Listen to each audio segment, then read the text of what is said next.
तो भाई मैंने देखिपे आज मु OSSC ट्राफिक एसआई आउ एक्साइज एसआई एग्जाम देवाई जाइए। देखो कौ टाइप क्वेश्चन सब आसाला। मैथ रे मॉडरेट रू हाई थिला, तापर ओडिया आउ इंग्लिश जमा भी आसी ना, जोटा कि आउट ऑफ सिलेबस।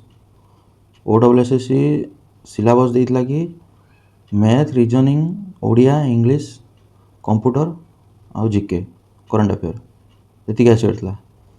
किंतु OSSC कौन कला ना, माने भाभी नथिबे कि एमिति करियो बोली। पूरा सीजीएल टाइप रो क्वेश्चन पकईची। मैथ तो पूरा हार्ड पकईची, आउ रीजनिंग मते टिके ठीक ठाक लागिला। आउ ओडिया इंग्लिश तो जमा ही आसी ना टोटाली। प्रिपरेशन हो जाइए ओडिया इंग्लिश एते, किंतु जमा भी आसलानी। तो जो मैंने रीजनिंग करथिबे सो प्राय सब कर देथिबे लागुची। मु भी सब कर देथिली।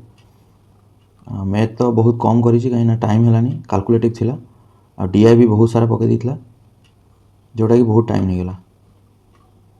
आ कंप्यूटर प्राय ठीक ठाक थिला, इजी थिला, तथापि दी तीन टा टिके हार्ड आसथिला। आउे OSSC कहूँ तो आउ थे एग्जाम करे बोली।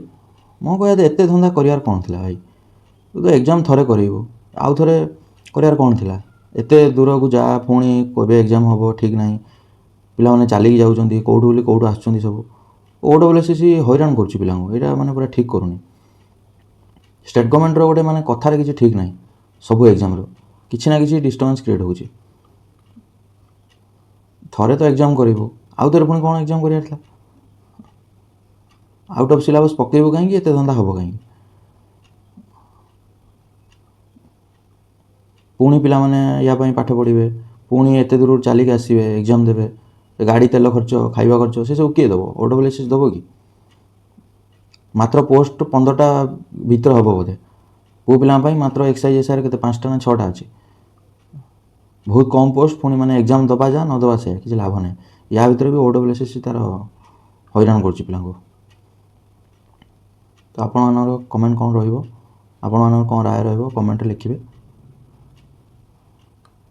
जदि आपण मैंने एग्जाम देइथिबे कमेंट रे मेंशन करेंगे।